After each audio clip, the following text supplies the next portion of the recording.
Hello, hello. So, this is going to be a Kingdom Spouse lyrical message, okay? So, I'll tell the bit of the backstory that the Lord was showing me, and then I'll get into the song, okay? So at this time, your spouse is feeling romantical and like whimsical and melancholy and forlorn, okay? Those are all the words the Lord just gave me off the top right there, okay? So I've made words about this in the last couple of weeks, but the Lord has been working on your heart space, chosen one, right? Because over the course of 2025, you had to deal with a lot of spiritual attacks and warfare. So you basically had to kind of like literally, like I talked about in the soldier words, right? Like be like a soldier where you put your heart and feelings and emotions on the back burner, even though they're still there and everything. Just like how a soldier has to leave his or her spouse and children behind, right? Their loved ones, and they may or may not return, right? They have to put that aside because they have a bigger mission ahead, right? In front of them. And so I've never been to Army boot camp, but I'm sure they train them that same with like say the police academy or something, that you're to put your emotions at the back and just focus on the task at hand, right? Something to that effect. So you have to be mostly in your mental space versus your heart space, okay? And so that is where the Lord has had you. And even I've also made words that are partially similar to that, but also your heart space was being attacked, right? Through these attacks, because one of the things that kind of makes you like weak or mushy is your heart, okay? And so this is something that those Judases and Peters around you knew about you, and they figured that if they could attack your heart, that would be that was your Achilles heel, right? Like that was like your soft spot was your heart. And so they tried really hard to squash the feelings you had for really anybody, not just the spouse, but like for your children if you have them, for your family members, for yourself, for anybody.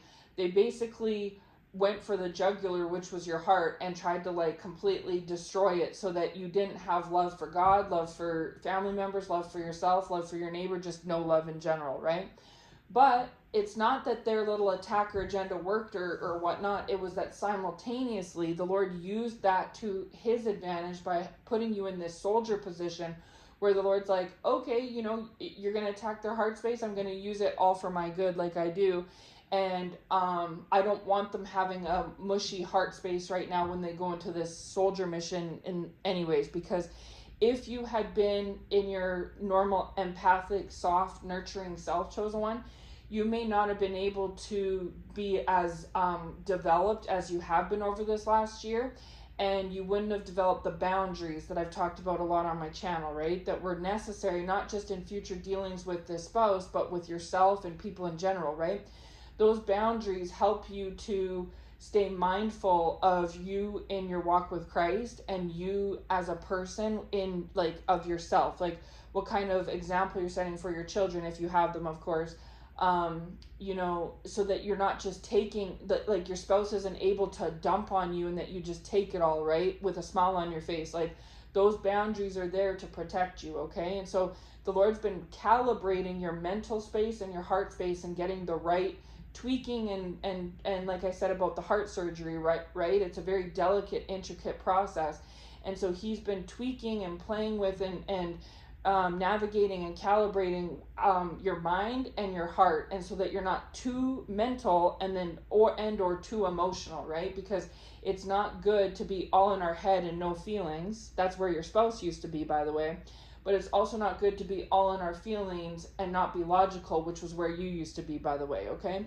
So this is something else, is that the Lord's bringing this balance, because like I just said, in the past, when you and the spouse, before you all went into the serious separation, because you might have had several separations in the past, but before you had this like more serious separation, that you like, chances are good, if you have a kingdom spouse and this message resonates for you, that you and this spouse have been separated for pretty much the better part of the entire year of 2025, okay?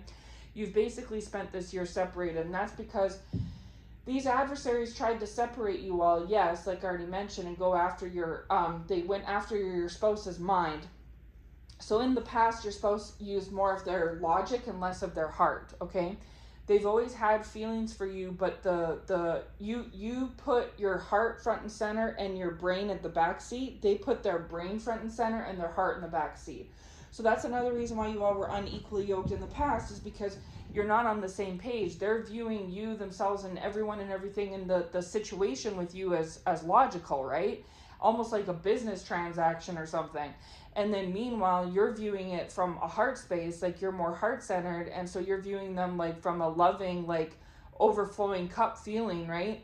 Like your cup overflows with love, and they're not there. Like, so you're not where they are and they're not where you are. And so they were feeling annoyed and like you were clingy and stuff because of your feelings. Your feelings were so loud and in charge, right? But you were also feeling like they were detached and aloof because they're too in their head. And so you both couldn't get on the same page. However, it's not that they didn't have feelings for you, because they did. They loved you then and they love you now. They've always loved you since the day they met you, right? And they'll love you until the day they die, by the way.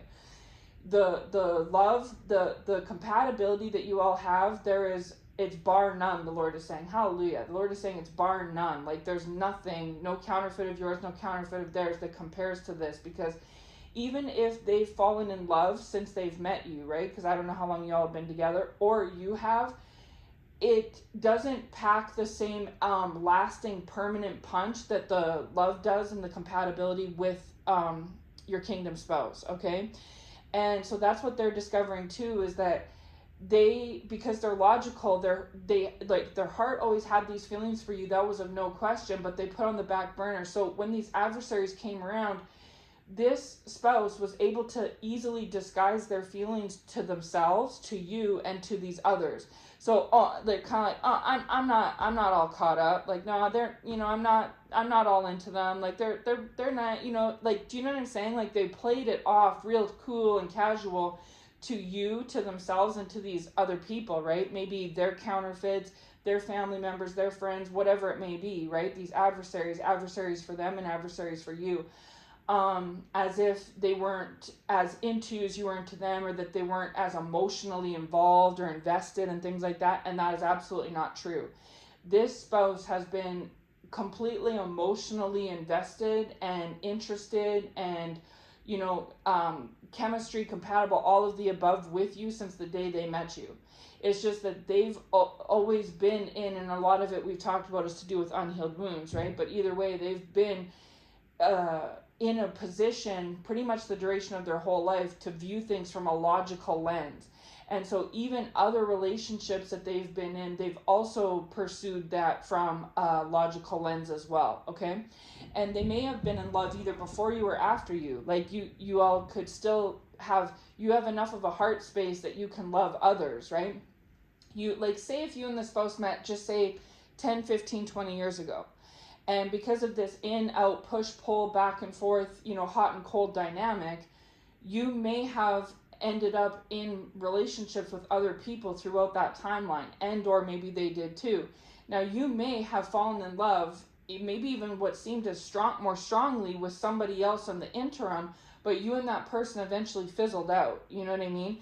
And now you look back on that relationship from 5 years ago and you're like, oh, what did I ever see in that person, right? Like, even though they loved you and you loved them and it was so mushy and compatible and just so great and wonderful, it eventually fizzled out. But whereas with you and this kingdom spouse, this is why the Lord was telling me the notebook, is because no matter what they went through, no matter how much time went by or other people and other interferences and delays and all this different stuff, it was always them. You know what I mean? It was like from the moment they met, and it's not something that had to be built up, like where they met as friends and they were friends for 10 years and then they kissed one night and it went for, no, like with you and the spouse, it was literally love at first sight. Okay. Now, you may not be all overly emotional in that way where you're like writing a Hallmark card, right? And them definitely not either.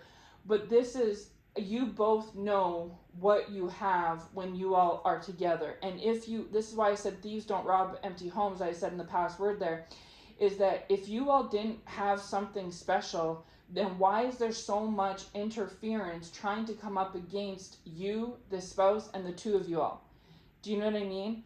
And it's because that interference has been there from day one. Like, whenever you and the spouse met, the interference has been there all along. But you appeased this interference by dealing with and dating others that they knew were not this kingdom spouse. And same with this kingdom spouse. The fact that you and the spouse entertained counterfeits appeased these interfering energies to where they were like, oh, okay, we don't need to really get up all, on them, because he is dating others and she is dating others. So they're not even together. And, while they have this like special connection, they're not on each other's radars right now, or they haven't talked or seen each other in a year or two. There's really nothing to worry about here. You know what I'm saying?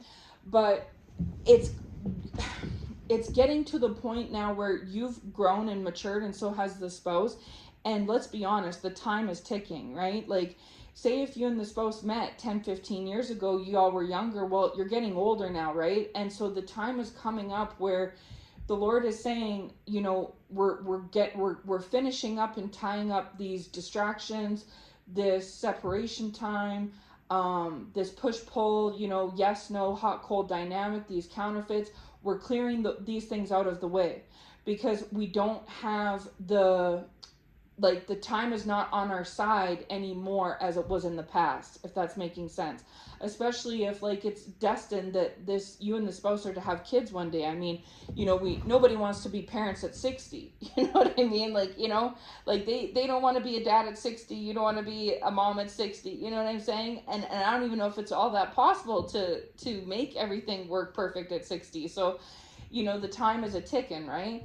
And so but you couldn't rush the lesson learning. You needed to learn lessons, and so did this spouse, okay? And then that's just part of it, okay? But however, from day one, the day that you and this spouse met, even if it was 5, 10, 15, 20 years ago, it could be even longer, however long it's been, you and this spouse have always had a special connection for each other, okay? And it's in the upper echelon. Like, it is the best of the best, as they say, the cream of the crop. There's no other relationship that touches this, because while you may have dated someone more attractive by society standards, or maybe they have, right? Maybe you married somebody, maybe they did, maybe you had some kids, maybe they did, maybe you were with someone for 5-10 years, maybe they were, right? But that relationship fizzled out, and it doesn't touch the depth and the high level that this one does, right? It's special, okay? And so you have always been this kingdom spouse's special person, and they've known it from the moment they met you. And same with you. Now, maybe the spouse hasn't came right out and told you that, but that, you know what I mean? On a soul level, and maybe even God's revealed it to you in various ways, but that, right? And if you've ever asked the spouse about it in the past, before y'all went into this serious separation, brought it up, they didn't argue you or anything. They were quiet. If you were I know you love me, they were yeah, I do, or you know what I mean? Or you'll always be in my heart, or make a comment. It's hard to explain because everyone's different, but you know what I'm saying? There's some sort of reference where they've given themselves away, okay? And so there's some sort of way that they've given they had a tongue slip or something, right? And they told you, I remember, for instance, okay, I remember one time I was talking to someone who was in this situation, and they said that they were talking to their spouse before the separation, and this was years ago this happened, and the spouse whispered under their breath and said, whispered it, slipped it out really quickly, and that the person who told me this was what did you say? And they were 99.9% sure they heard clearly, right? Because I mean, when someone says that, you know what they're saying, and it was so out of the blue. And then the spouse nothing, right? That's just an example. Or the same person was telling about another time that before the serious separation, when them and their spouse were hanging out, that out of nowhere the spouse was they were watching TV, and the person that was telling me this got up to get a drink for them and the spouse, and that when they came back, they were going to get a snack, and then the spouse said to them, well, just come lay down and watch TV. And then the person who told me this said something, and then the spouse said, a tongue slip out of the blue, something to the effect like, well, I'm just trying to relax, you're my peace, I feel so peaceful, like here and with you, I'm just trying to relax, like something along those lines. And then the person was like, what? And so this was the thing, was that this spouse had tongue slips, right, where they were, you know, it was like random out of the blue, not even on topic, and they were saying, and then even like when they would hug, this spouse would like smell them, like squeeze them and smell them, but then pull away and leave, you know what I mean? And like just little things like that, where it's like this person knew that this spouse felt a way that they weren't conveying, right? And again, it's because their heart was coming online like front and center, but they're so used to dealing things with a logical way, and they have to work through these unhealed wounds and stuff, that even though they know that this one is their one, and then that one knows that this is their one, that spouse is like, it's what we sometimes call like a toxic masculine energy. And this is something that the Lord is working on men about, is that a lot of men, because of unhealed wounds and trauma, have toxic masculinity, and the toxic masculinity makes them feel, and this makes them difficult fathers as well, not just partners but fathers, is because they feel like they can't show emotion, or they can't like get their feelings off their chest, that everything has to be so logic based, right? And that's something that women struggle with, because women aren't so much like that. They're kind of the opposite. They're more emotional creatures. And so you weren't alone, chosen one. Even though these adversaries tried to beat the feelings out of this spouse for you, and tried to beat it into you that this spouse didn't care about you, and that you weren't good enough and all this other stuff, you know what you know. You know how you feel, and you know how your spouse feels. You've either witnessed it firsthand, like I was describing, or the Lord has revealed it to you, right? And so you know what this is, okay? But so that was the spouse in the past, and that was not good. Like that was toxic, and that was something in them, and that's something that no matter who they were dating or been with in the past, they were always like that. Even if they had loved somebody and made it clear and plain, they could have been sending their partner love notes or something in the past, love text, whatever. They still were looking at everything from a very logical point of view. And so instead of 50% logic, 50% heart, they were trying to run their life with 80% logic and 20% heart, or sometimes even 90% logic, 10% heart, right? And so this could have been something that, you know, caused rifts between you and your spouse before you all went into your serious separation, was because you're coming from 90% heart, 10% head, and they're coming from 90% head and 10% heart. And so you all just couldn't get on the same page. And it's because there was nothing wrong with you being in your heart space, chosen one, but you needed to learn those boundaries like we talked about, right? And that's something that you spent this year of 2025 doing, is working on those boundaries. And you may have been concerned in the past, like, oh, like it feels like I'm not myself, it feels like I'm being cold-hearted, and you may have even blamed the enemy at one point and been like, the enemy's trying to turn me cold, and you're not wrong. The enemy's angle is to turn you cold. That is what the enemy wants. However, it was actually God's doing, right? And I've talked about this before, is that sometimes we blame the enemy for everything, but sometimes it's actually God doing it, right? And it's because God knew that he wanted to bring you in reconciliation / union one day with the spouse. And that if you continued to operate and maneuver the situation with your spouse from this overflowing heart space, that could cause you to be in that, well, whether you are or appeared as though you are in this vulnerable, weak, soft, tender state, okay? And it just, as you've learned, I don't need to explain it because you already know it, chosen one. You were like that in your past, and that's what these people saw as a target on your back, and they went after you as a result, and it caused you a lot of abuse, a lot of rejection, a lot of mistreatment, a lot of pain, right? And it was those people's fault that did that to you, because they had no right or business trying to betray you and backstab you and cheat you and abuse you and reject you and all the terrible, and abandon you and all the terrible things they did.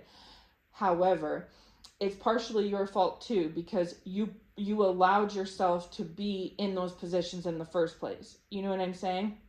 And so The point is, that's all water under the bridge. That's old news, okay? Because the person that you're going into 2026 as is not the same person that you went into 2025 as. You have learned a lot throughout this year of 2025, and that was the whole point of it. And in order for, because you do love this spouse, right? You do, and I understand that this spouse's actions have made you intentionally put your heart space on the back burner, right? But what you don't realize is that it wasn't really, like I talked about this in yesterday's message, we think we have free will, but in a way free will is an illusion, because the Lord makes us sometimes think that we're doing things on our own steam, right? On our own accord. But actually what we're doing is actually the Lord's will. And so, yeah, it's sad but true.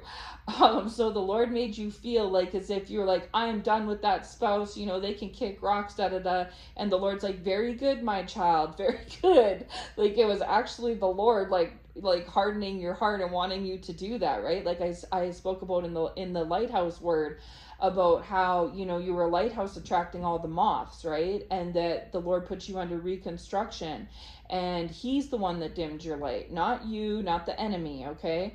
But he'll sometimes make us think it's the enemy doing it, or sometimes make us think we're doing it, that it's like I'm hardening my heart on them, that's it for them. And God's like, great, good job, you're learning, right? So it was actually God doing it, okay? And it's because he doesn't want you in 90% heart space, 10% logic, because just like with the spouse, that's out of balance, right? So he wants you to be in 50% heart, 50% mind, just like he wants for your spouse, right? He wants that recalibration, balancing. And so that's what he's doing at this time, is recalibrating your mind and recalibrating your heart, so that you're not like all in love with everyone, but then you're also not all hating everyone either, right? Where it's like that fine line balance, right? Healthy balance. Because it's toxic to be too loving, and it's toxic to be too unloving, right? And so this is, you and your spouse are mirroring each other in that way, where you're both going through this recalibration period, yourself and your spouse, okay?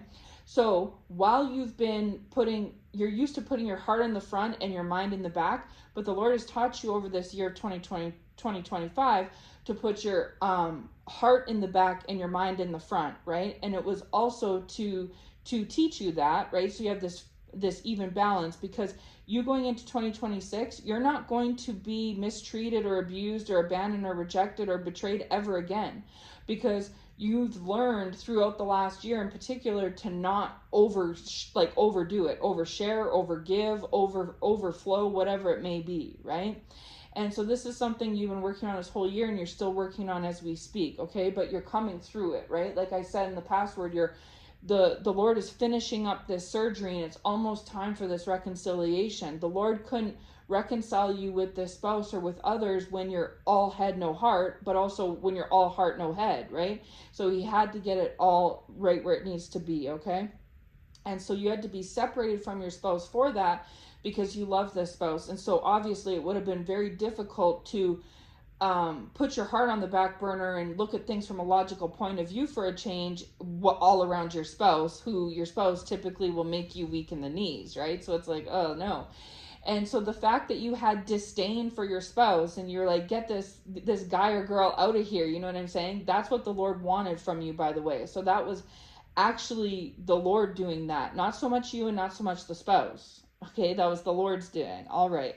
Now, we'll go over to the spouse's side. So with the spouse, they're the opposite of you. They're going through the same thing, this recalibration. But like I said, you all weren't on the same page. You were too much heart, not enough head. They were too much head, not enough heart. So just like with you putting your mind front and center, and your heart on the back burner, the spouse has been doing the opposite and putting their heart front and center and their mind on the back burner, okay? So this spouse has actually you've spent 2025 being more logical than usual, and they've spent 2025 being more emotional than usual, okay? And so same thing goes, is that the Lord wasn't done working and perfecting on you and this spouse. So just like how I already said, that if you were all in your emotional state and the Lord's trying to teach you a new way of thinking, it wouldn't be beneficial to have the spouse in the mix, right? During that, right? Because it's kind of counterintuitive. And so that's the same thing with this spouse, is that the separation was for both of you all, for you and this spouse. And so while the spouse is working through this emotional side and now putting their thoughts and brain on the back burner for a while and doing the opposite way, just like you, the Lord also had to keep you separated from the spouse, because if the spouse is starting to get emotional and you're there, then you know what I'm saying? It's premature. Like, you're not ready for this spouse and they're not ready for you. And if you all aren't ready for each other, then you're not ready for union. Okay. And so this is why I say that 2026 is going to be a better year, is because it's going to be a lot more balanced. And you're going to be a lot more balanced yourself, chosen one, and this spouse is going to be a lot more balanced, just individually on your own. And therefore, once you all have reached balance, right, and center, like proper centeredness, like you're properly calibrated, you know, you're not too far right, you're not too far left, like you're right in the middle where you should be, then the Lord can bring you and this spouse into a balanced, healthy union where it's like you're not too heart space versus mental space, and they're not too mental space versus heart space, where their heart's at 50% and your heart's at 50%. Their mind's at 50% and your mind's at 50%, so that you both are now finally on the same page, not one more than the other where you're zigging and zagging, right? And so anyway, so this spouse has been in their emotional space throughout this whole year, but even more so, you've went through this. The Lord is saying that he's expedited and escalated the process. Hallelujah. So over the course of, say, these last like 6 months in particular, right? Probably since like the summer, spring, summertime, your spouse has really accelerated in their heart space, and you've really accelerated in your mental space. Okay. And so you may have noticed that maybe in the past, I kind of touched on this in the past Kingdom Spouse Word, but where you were kind of pining for the spouse and the spouse was kind of running from you. I don't want to say you were running after the spouse and like you were chasing the spouse and they were running away, because that's not really it. But for lack of a better example, yes, in the past, we'll just say that you were kind of chasing the spouse and they were running away. But now lately, and it's in, whether you realize it or not, in the last few months, you've actually been, the spouse has been chasing you and you've been running from the spouse, whether that's spiritually, physically, or both. Okay, even for some of you all that say you haven't heard from the spouse in 3 months, this spouse is still chasing you, because in the past you thought about this spouse a lot and maybe them with you not so much. Or if they did think about you because you were in their heart, it was like from more of a logic, like they think about you. Ooh, I care. Oh no, just stay cool. You know what I mean? Like their mind would take over their heart and kind of push stuff the feelings down a bit. Okay. And with you, the feelings, same thing would happen with you. Those feelings would come up and you would just indulge in the feelings. Like you're listening to all the songs, you know, you're looking at all the photos, like you're just doing all of it, right? And so now that heart started out at, 50%, and now it's at 100, and their heart started out as 50%, and now it's at 10. Because as soon as the feelings started to bubble up for them, they would stuff them down. And as soon as the feelings bubbled up for you, you would embrace them, right? And so it would just keep this division fueling and going, right? Of you being on one page and then being on another, okay? But what's actually happened is the tables have turned in 2025, and particularly and specifically in the last 6 months, where now when these feelings are starting to bubble up for this spouse, they're starting to like accept these feelings. So when these feelings are now at 50%, before it was 50, they pushed it down to 10. Now it's at 50, they're embracing it. It's up to like 80 or 90. So now they're in the position now that you were in before, okay? Now with you, it's the opposite. When these feelings start to bubble up for you, right? You're like, no, I don't need that person. That person can kick rocks. They're this, they're that, they're horrible, they're terrible. And then your 50%, instead of going up to 90 like it used to, goes down to 10. Right? And so at this time, you and the spouse are still unequally yoked, but it's in an opposite way. Before, you were unequally yoked because you were all heart, no head, and they were all head, no heart. And now you all have switched gears, and now you're all head and no heart, and they are all heart and no head. Okay? And so just like it was unequally yoked zigzag in the past, it's still unequally yoked zigzag now. But this was necessary because in order for you to understand the mental side of things, your heart had to take a vacation. And in order for the spouse to understand the emotional side of things, their mind had to take a vacation. Okay? And so the Lord is working on what you needed. You needed to put your heart on the back burner, and the spouse needed to put their mind, their brain on the back burner. Okay? And so, like I said, so now the tables have turned where the spouse is embracing the emotions and feelings, and you're pushing them away and stuffing them down. But that's okay, because it's all in divine timing. So because the spouse has figured out how to have heart and head, right? And you figured out how to have head and heart, it's just a matter of time before these two things can come together properly with proper calibration, okay? And so with that said, that's kind of like what the Lord's been showing me lately, and this is something he's been highlighting to me over the course of the last few months. I've been putting out a few messages, lyrical messages, and they're like lovey-dovey songs, right? And so that's the updated Kingdom Spouse message that the Lord has for this time. At this time is like, that's kind of where you and the spouse have been at over the course of the last 3 to 6 months, is working through these emotions. Okay, so this is why I started this message saying that the spouse has been like forlorn, and they've been like longing. Okay, they've been longing for you, and like I said in the password there, they've been in like regret and guilt and like sorrow and melancholy and things like this, bittersweet. And like, this is good. Okay, even though those emotions are kind of negative and not the best, this is good. It is good that the spouse is feeling this, because this spouse that the Lord's been showing me, this is the spouse that like a year or two ago would like say for instance, you all were supposed to hang out Friday at 7, and they like blew you off, and it's Friday at 8, and you're trying to get a hold, and they're not picking up or responding, and then they get a hold of you at 9 and say, oh, I could come over now, and you're like, well, no, because I'm in bed now, you know what I mean? They're like, oh, okay, well, talk to you later, you know what I mean? That was this spouse. And then this spouse now today, because the Lord has put the brain on the back burner and the heart front and center, this same exact spouse is looking back and thinking like, why did I do that? Like, I was being selfish, and I shouldn't have been so careless, and I should have been more respectful, and like, you know, they didn't do anything wrong. They were just trying to hang out, and like, it was my shortcoming. I wasn't being mature, and I was just, you know what I mean? Like, what was I even doing instead? I think I went and hung out with my friend. Why did I do that? It would have been so much better, because there's so much distance and separation between you and this spouse, that this spouse, especially like a couple months ago when this was fresh, this spouse was like wishing, like kicking themselves for all the times that they didn't like that, basically, that they took you for granted. Okay, they had taken you for granted when you were there with this open heart on your sleeve openness, and you're like wanting to hang out, and they blew you off, and you're like wanting to talk and check in and you know, see how their day's going, and they're blowing you off.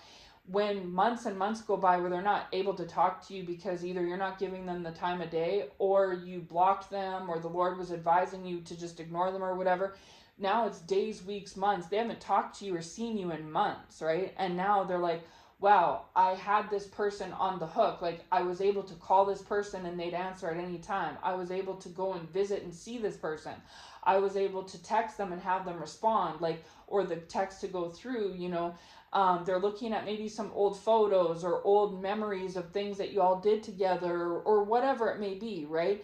And now they're it's like a wishful kind of a spot where they're like, I wish that I was in the position now that I was in then, right? But the reason why they're in the position now that they're no longer, like, why they're in the position now that they're in versus where they were before, is because when they were in that good position, good standing with you before, they took it for granted, right? And they piddled it away. And so they didn't see that then, not because they didn't love you or care about you, but because they were looking at you and everything to do with you all in this logical kind of a way. And that's just something that they always did when it came to like relationships and things like this, right? But the love was always there, right? Nonetheless. And then on top of it, of course, they had counterfeits and adversaries in their life that were trying to attack them and reject them and hurt them and betray them so that they were focused on them versus you, and then also plant seeds of doubt where you're considered to your spouse to make you seem like you're something you're not, right? And so when you take that formula of this and you put it all together, you're going to have a bad outcome. And that's, and that's kind of what I touched on, the word that I put out yesterday about the spouse, is that it's not that we're making excuses for bad behavior, because there is no excuse for bad behavior. But let's be real. You needed to learn these lessons you've learned over this last year. Did you not, chosen one? And would you have learned these lessons to the capacity that you learned them if this spouse was calling you, texting you, hanging out with you, coming around? No, they would have been a distraction to you, right? And the Lord knew that. So he did this, all of this, even though it didn't look like it was for your greater good or the spouse's greater good or the greater good of y'all's connection. It really truly was, okay? And then meanwhile, simultaneously, these adversaries are trying to attack you and your spouse on your side and you and your spouse on their side. And so when they're seeing this outcome of this spouse going and talking to them and being like, yeah, I don't miss them or him or her, I don't care about him or her, they can kick rocks, and they're coming off with this aloof, nonchalant attitude where you're considered chosen one, then these adversaries take that as a success. They're like, oh yes, we've done it again. We've separated these two, and we were successful at trying to eliminate his or her feelings for their spouse. You know what I mean? And it's like, no, like none of what these adversaries have ever done in regards to you, the spouse, or y'all's union has ever been fruitful. Like none of it. If it did look at any point in time like it bore some fruit, that fruit was actually by the hand of God, like an act of God. It was nothing to do with them. They have been used by God as little gnats. That's what the Lord is saying. Hallelujah. As gnats, right? You know how a gnat is just like it flies around and you just smush it and then it's gone kind of a thing? Like that's what they've been used. They've been used as bait. They've been used as a gnat, like as just whatever, like a spider weaving a web. Like like that's how they are, right? It's like, and now at this point, these adversaries in your life and in this spouse's life are so irrelevant, chosen one, that they don't even come up on the radar of the message from the Lord like they used to. You know what I'm saying? Like they're not even, like, picture a play or a movie, whatever you want to say. These adversaries used to play like main character roles in your life and or in your spouse's life, okay? Their friends, your friends, their family members, your family members, your exes, their exes, whatever it may be. Then they tried to, your spouse's counterfeits tried to play in your life, and then your counterfeits tried to play in the spouse's life, and they crossed the boundaries of trying to be all up in each other's stage and stuff, and play on each other's stage and everything. Now today, these ones are like extras, where they're understudies. They just come in when there's a little small bit role to play, right? And so this is the thing, is that they felt their schemes and powers and roles and positions and everything that they had before that were so large and in charge in their eyes, they no longer hold that placement anymore. Okay, not in your life, not in the spouse's life, and not in y'all's life together. And so the Lord is bringing you and this spouse closer and closer and closer to reconciliation and union. And these adversaries know it. Okay, they know it. Whether it be because they know you so well, or they know the spouse so well, or they're getting readings done or something like that, either way. Or maybe this spouse is playing a facade to them, like playing off one way to them, and then telling the truth of themselves to someone else. Like maybe this spouse has figured out through the heart space, because that's the thing, is that these adversaries knew that your heart was your Achilles heel, right?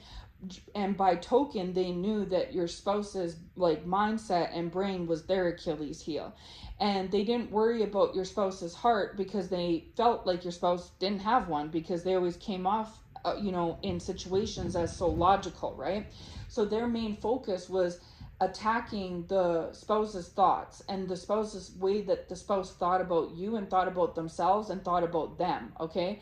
So if the spouse thought good about you and bad about them, their mission was to try to change the spouse's thoughts, even if it was through spiritual methods, wicked methods, and make the spouse think bad thoughts about you and think good thoughts about them. That's basically in a nutshell what they tried to do.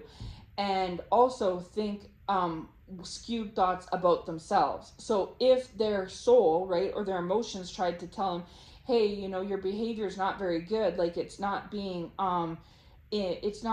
dignified to yourself or this spouse, this person you care about, these adversaries would brainwash, like I've mentioned in past words, brainwash and subdue this spouse, whether it was through drugs, alcohol, sex, desires, wishes, wants, whatever it may be, new age, etc. They would subdue this spouse so that they wouldn't care, and so that they would think to themselves, oh, that spouse of mine, it'll go away in time, right? Like, they're not who I think they are, and they're not who they are because these people have brainwashed me, and like I just need to focus on myself and my work or my money or my friends or whatever, and they'll go away. Like, you know what I'm saying? Like, this is just a snapshot, a glimpse into what these counterfeits were doing in the spouse's life, okay? And then, so that was them, right? But then with you, with your heart, okay, they were trying to do a similar mission with your heart, chosen one, and they were trying to play strings on your heart to get you to like date people that you didn't want to date, and like trying to like use your heart against you, right? Because they knew that you approach situations with your heart on your sleeve. So they tried to make you feel guilty, they tried to make you feel bad and insecure and jealous and all this stuff, like emotional things, okay? Because they knew that you only used like your mind 10% in situations and your heart 90%, and then your spouse used their mind 90% and their heart 10%. So they didn't target your mind per se at first, and they didn't target the spouse's heart at first. They targeted the spouse's mind and your heart, okay? But after so long, when they started to pick up and understand in whatever method they used that this spouse was starting to work on their heart space for the first time ever, right? And or that you were starting to work on your mental space for the first time ever, and you were starting to address things more mentally versus emotionally, and they were starting to address things more emotionally versus mentally, then they started to try to do the same thing and implement it and target your mind, and then also target your spouse's heart, so that they basically did a work on you on both sides, both emotionally and mentally, okay? So that if you tried to rely on your mental faculties, there was a mess. And then if you diverted to your emotional faculties, there was a mess. They tried to create chaos on both sides, right? But the Lord, this is why it's taken so long, is because the Lord has been undeterred. He's done this work throughout this whole thing, despite what these adversaries have been trying to do in regards to you and the spouse, right? And so they've been, like I said, just gnats where they just mill around. It's just like like say you're out having a nice camping trip, everyone's roasting hot dogs and enjoying the outdoors, and there's mosquitoes everywhere. It's like it's not stopping anything. People are still wanting to be outdoors, enjoying roasting the hot dogs in the campfire. All the mosquitoes are doing is just being an annoying nuisance, right? You know what I'm saying? And so this kind of like the same idea, like that's what they're like, is it's just like they're just like there, like an extra on the movie set or something. And so they're the power and the strongholds that they held in your life and in the spouse's life have dwindled down, chosen one. And I know that you know that they have in your life, but because you're in separation with the spouse, you may not know what it looks like over there. But the Lord is saying is that they've dwindled in the spouse's life as well.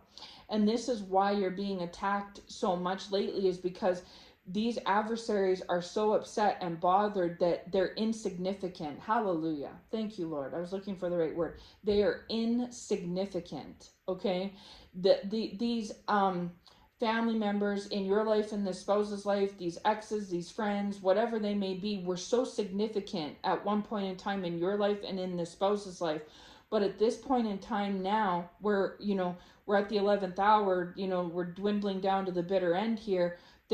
We're heading into the new year very shortly, and they know that things are going to balance themselves out. They are insignificant now in your life and in the spouse's life, and so they know that they don't hold the credence any longer in your life, the spouse's life, or y'all's union like they did maybe a year or two ago. right?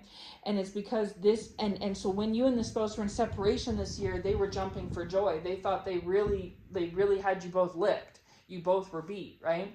But now they're starting to see that this separation has actually been beneficial to you and beneficial to this spouse. And so now they're freaking out, they're shaking in their boots, because they're like, uh-oh, I can see it crystal clear now. I see that this chosen one is getting everything online and their ducks in a row. They are now aligned. They've always been aligned emotionally, but instead of 90%, they're at the proper 50. And now it's, instead of being at 10% mental faculty, now they're at 50. They're 50% mental, 50% emotional. It's all cylinders running over there. And then I look at this spouse, and same thing goes. This spouse may be a little bit behind you, chosen one, okay? Because while you've been working on righteousness and humility and walking with the Lord all this time, this spouse has been indulging in certain things, right, that are not necessarily the best. And so, and even some karmic, I'm like, the Lord is showing me some karmic dirt. There's karmic dirt on this spouse's side of the fence in their hands that you don't have. And so what you've been doing lately is tying up your own loose ends and kind of basically like waiting on this spouse to catch up, okay? But the Lord knows what he's doing, and it's all in divine timing, right? The spouse is not going to go before you, and you're not going to go before the spouse. Even if the spouse has to wait for you, then they will. Or if you have to wait for the spouse, then you will, because it has to be perfectly aligned. And that's something else that these insignificant counterfeits are seeing, is that it's a timing thing. It's a timing thing. They're aware of it. They're aware that your time is coming up and the spouse's time is coming up, and y'all's union reconciliation time is coming up, and that their time is dwindling down to nothing. They're aware of all of this.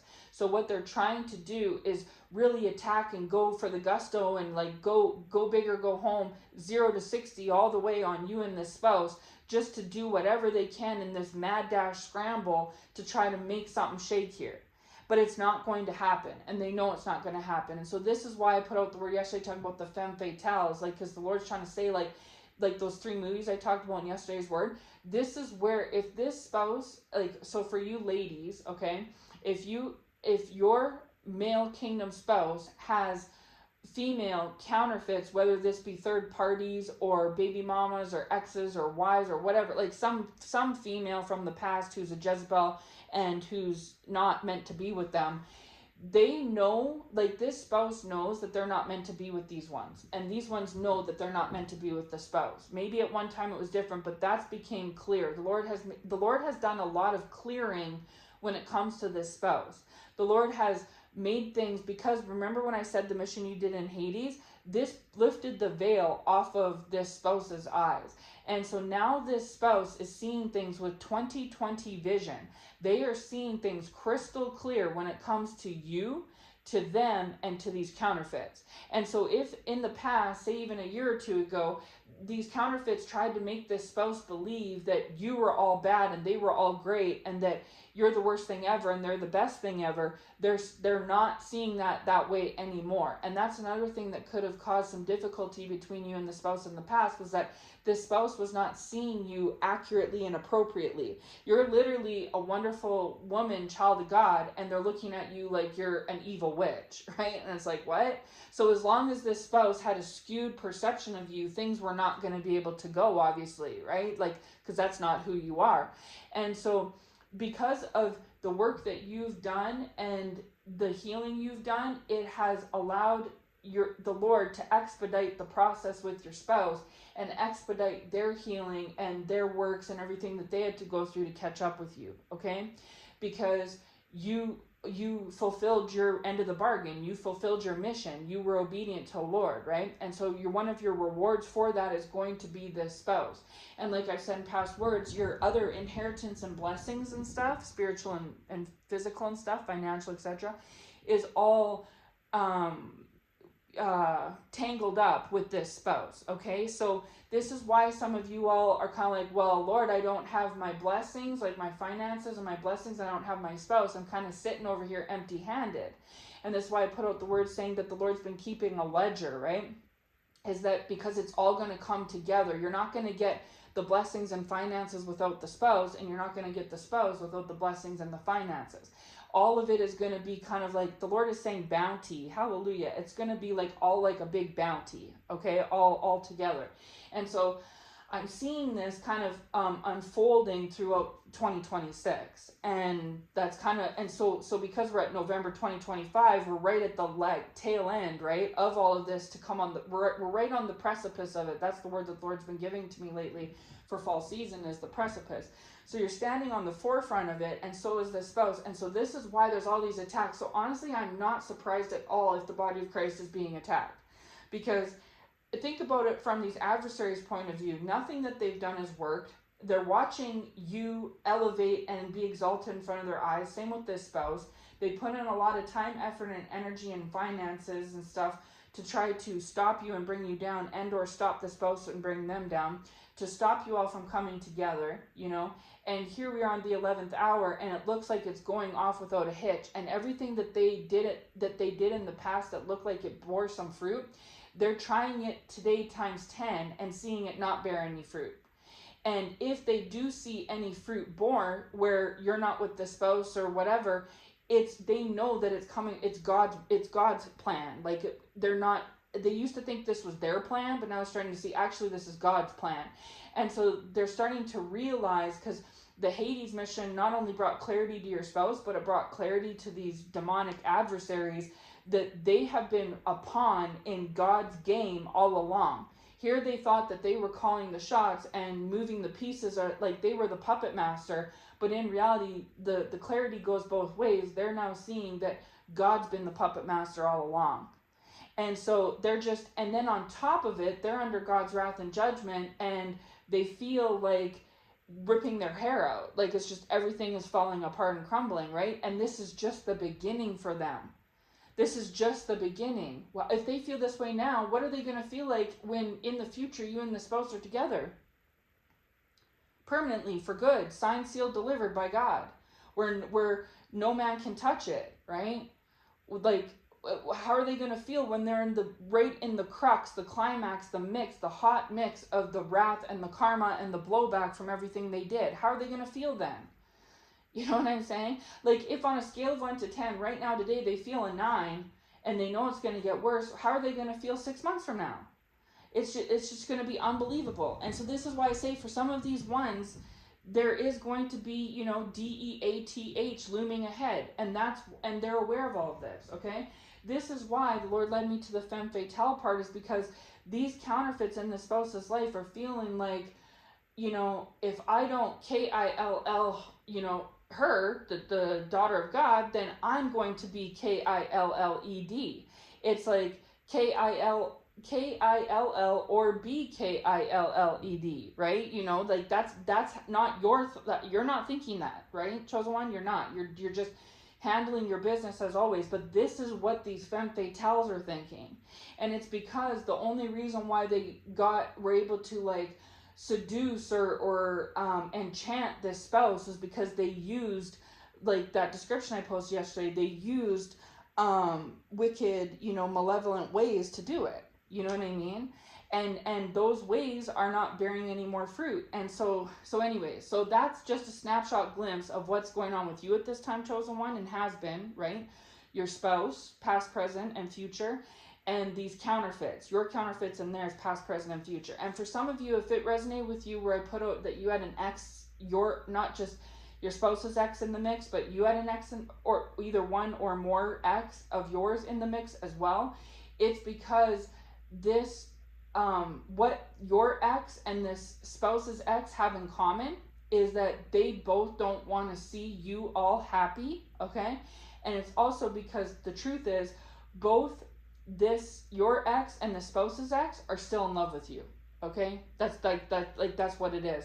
And they're upset and bothered that you rejected them, that they're never going to get a second chance, that you don't miss them, you don't care about them, you don't want to be with them, and that you found somebody else, aka this kingdom spouse, that fulfills, like, scratches an itch that they can't scratch, right? It fulfills a hole that they have never filled and will never fill. And it also means it's a blow to the ego, because it's having to admit that you aren't the spouse's cream of the crop. You know what I mean? You're not the best of the best. Someone was better than you. Because if you're with this spouse, then this ex of yours is like, well, that means that someone else was better than me. And then if this spouse is with you, then the spouse's ex is like, well, that means that someone else was better than me. And because your ex and this spouse's ex are both narcissists, this is like their ego is massive, and so they don't want to admit that they lost, that, you know, this ex doesn't want to admit that they lost to the spouse, and the spouse's ex doesn't want to admit that they lost to you. The spouse's ex doesn't want to think that you're better, and then your ex doesn't want the spouse to think that they're better than them, and all this other stuff. And it's like, none of this is even going on. This is just their mental illness, their narcissism that's coming out, right? That's making them paranoid about these things, right? But that's what it's coming from. So that's what is motivating your ex or exes, right? And their ex or exes to come, you know, to interfere and be involved, right? But like the Lord says, is that it's insignificant. Their position and motives and things that they do at this time now are insignificant. So now I'm going to get into the lyric part, okay? So that is the message that the Lord's been giving me at this time. And then when we get into the songs. Now, last week, okay, so the spouse is in their emotional side, and this is something I've been putting out a lot lately in the last few Kingdom Spouse messages I've been putting out, right? This spouse, in the last, I'd say, month or two, if this is your particular spouse, okay, has been in like lovey-dovey energy. Now, they may not seem like that on the forefront, okay, because they know that these adversaries are like rabid dogs wanting to chew them up and spit them out. So if the spouse is in their mind space and they're trying to chew them up, what do you think would happen to this spouse if the spouse is in their heart space? You know what I'm saying? And this might be another reason why the spouse had to be in the mind space for so long, is because these adversaries around the spouse are like vultures. And so if they're already doing what they're doing and the spouse has their heart on the back burner and their mind front and center, what do you think would happen to the spouse if the spouse put their heart front and center and their mind on the back burner? They would be scavenged even more. The Lord is saying savages. Hallelujah. These ones are like savages, okay? And the spouse knows that. So they would be, violated even more if they were in the heart space versus the mind, okay? And so this is another reason why sometimes they put a facade out, like as if they don't feel things or feel for you the way that they really do or whatever, is because they know that if these ones catch a whiff of that they're going to go even harder at them than they already are, okay? And the other thing too that the Lord's telling me right now is this spouse wants to preserve the purity and the innocence and the loveliness of you and the spouse, like what you all have. Like this is why the Lord is always showing it to me as Beauty and the Beast with that rose. Remember in the movie where there's that beautiful rose encased and it's like you have to protect that rose, right? This is how the spouse views, this is the spouse's point of view of how, because the spouse is like the beast and you're like Belle, that's how the spouse views what you all share together, is like that beautiful rose in that glass case. And a rose, like, you know, in the movie, if that was to break, if like, what if that got stolen or broken or something, like that can be very detrimental, right? And so the spouse is aware of the delicacy of it. So the spouse wants to try to the Lord is saying like an endangered animal, I forget what it's called, where they do something with the endangered animal because it's so it has to be so protected. But that's almost like the kind of thinking that this spouse has about this, is like where it has to be like extremely protected, because the spouse is aware that these ones around them are like vultures, and if they peck and pick the crap out of like an old sandwich, what would they do to this beautiful, you know, priceless, delicate work of art rose? You know what I mean? You know what I'm saying? So yeah, so that's a side note too. And so again, it's not necessarily to have all the sympathy and empathy in the world for their spouse, but when you look at it from their point of view, you can kind of see, you know, why they are the way they are. Like, I can't remember all the details of the Beauty and the Beast movie, but I know like because the beast looked like the beast didn't go out because the beast would be ostracized and shunned for looking like the beast that he was, right? And so this could be something else too, is that this spouse is aware of things, more aware of things than they let on about themselves and about you and about others around them. And so they purposely try to like kind of cordon themselves off, right? Because of that, if that makes sense. Okay, so yeah, so anyways, back to the song. So the Lord gave me the song There You'll Be by Faith Hill like maybe a week or so ago, and the Lord encouraged me to look up the lyrics, and I did. And then the Lord was telling me that this is how the kingdom spouses are feeling at that time, right? So a couple of weeks ago, the lyrics of There You'll Be by Faith Hill was descriptive of the spouse's feelings, which I was like, wow, that's a pretty like mushy song. And the Lord's like, yeah. And then like, this is how the Lord's revealing to me through the message and confirmation through the song lyrics that this is not the same spouse. Like the spouse was not feeling song lyrics like this a year or two ago, okay? Like they just were not. But they are now, okay? And so whether this spouse has conveyed it to you or not, or others have realized it or not, the spouse has a lot of love and feelings for you behind the scenes, protected and safe where it needs to be. And this is something else, is that as a side message, whether Jezebels are listening or not, you're not going to be able to touch this love. I know you want to. I know you're foaming at the mouth to do it. You're like a rabid dog, but you're not going to be able to touch it. This is like that rose in Beauty and the Beast, where it's that protected. It is divinely protected. You are not going to be able to sour this or taint this or ruin this or destroy this. Okay, I just want to say that for the Jezebels in the back that like come running to my kingdom spouse words to try to get the tea. You are not going to be able to thwart or destroy this very well preserved love that Beast has for Belle and Belle has for Beast. You're not going to be able to touch it. It is something that is divinely hidden and protected and just covered by God and his holy angels. Okay, so don't waste time, effort, and energy, because you're going to end up disappointed. Okay, every single thing, good, bad, or ugly, is going off in the Lord's direction. Everything is happening by God's standards. Even if you and the spouse don't talk, for the next 2 weeks, that's God's plan. You know what I mean? This spouse could go and tell these adversaries that you're the worst thing in the world and they hate you so much. That's God's plan. Okay? You could push off any positive thought you have in regards to this spouse all day, every day. That's going according to God's plan. There is nothing that has happened in the past, is happening presently, or will happen in the future that is going to go outside of the lines of what God has in store and in mind for you, chosen one, and for this spouse, and for y'all's union and reconciliation.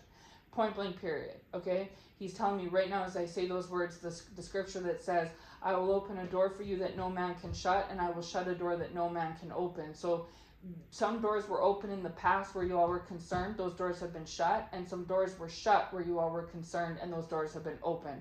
And this is God doing it. He either already has or will be opening divine doors, and he either has or will be closing other doors, like divine doors as well. Okay? So there is nothing that anyone can do to ruin this and taint it. Okay? I just want to say that. So yeah, so with that said, he gave me the There You'll Be song, okay? And then, so I'm going to get into those lyrics very briefly, and then he gave me a second song today, okay? So again, confirmation that first I get the messages, and then I'm thinking, okay, Lord, like I never doubt the Lord, but at the same time, it's so like off base of like what it has been and what it seems like, right? And the Lord's like, no, this is what it is. And so then he gave me the There You'll Be song and lyrics, and I looked it up and I was like, okay. And then he gave me a different song today, and so he nudged me like, I need you to make the prophetic word about the kingdom spouse the lyrical message, because now I have 2 songs for you to do. So the There You'll Be song is, again, an older song as well. I believe it's either from the late 90s or early 2000s. But yeah, so it goes like this. When I think back on these times and the dreams we left behind, I'll be glad because I was blessed to get to have you in my life. When I look back on these days, I look and see your face. You were right there for me. In my dreams, I'll always see you soar above the sky. In my heart, there'll always be a place for you for all my life. I'll keep a part of you with me, and everywhere I am, there you'll be. And then repeats, and everywhere I am, there you'll be. Well, you showed me how it feels to feel the sky within my reach, and I always will remember all the strength you gave to me. Your love made me make it through. Oh, I owe so much to you. You were right there for me. In my dreams, I'll always see you soar above the sky. In my heart, there'll always be a place for you for all my life. I'll keep a part of you with me, and everywhere I am, there you'll be. 'Cause I always saw in you my light, my strength, and I want to thank you now for all the ways that you're right there for me. You're right there for me. And then it repeats in my dreams again, and then the chorus, then it ends, okay? So we'll quickly break down this song, then we'll get into the second one. So this is a very beautiful song by Faith Hill, by the way. It comes, I believe, off the soundtrack from the movie of Pearl Harbor. But so I'll read through it and then we'll break it down. But she says, when I think back on these times and the dreams we left behind, I'll be glad because I was blessed to get to have you in my life. When I look back on these days, I look and see your face. You were right there for me. And so what the Lord was revealing to me last week in particular with this song is that this spouse was looking back longingly and reminiscing on the past between you and them, okay? And like I said already early in the message, they're in their feelings about it, right? Longing and whimsical and nostalgic and all that emotional kind of stuff, right?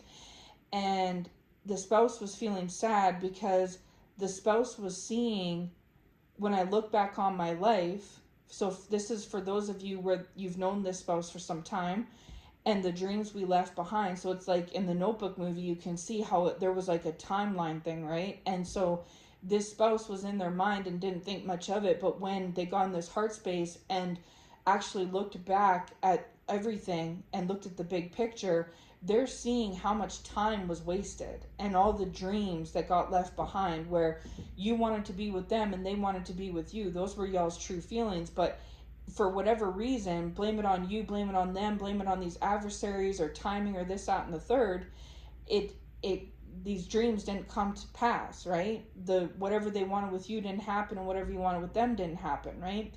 But it's melancholy, bittersweet, because on the other hand, they, despite all that, they feel blessed that they got to have you in their life, even if that's in past tense, okay? Meaning that even if they never saw you again, as much as they don't want that, right, bittersweet, they would still feel blessed for the fact that they had you when they had you, because that's how much of a blessing that you are in general, and how important you are to their spouse, is that even if they can't have you again, they're grateful enough of the time that they did have you, you know, that you did so much for them in a short amount of time. Like, even though they didn't get to have you as long as they wanted to, or in the ways they wanted to, that what they are grateful for what they did have, what was achieved, right?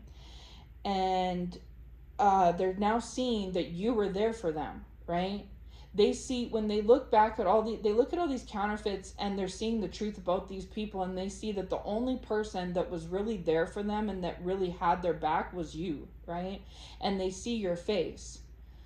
Like, and that's God, by the way. That's God doing it. And this is why I say that these Jezebels can't compete or compare with what God's doing, is because God's the one that's orchestrating this, not you. They think, and they're trying to make the spouse believe that you're doing all of these whimsical, you know, supernatural things to create this.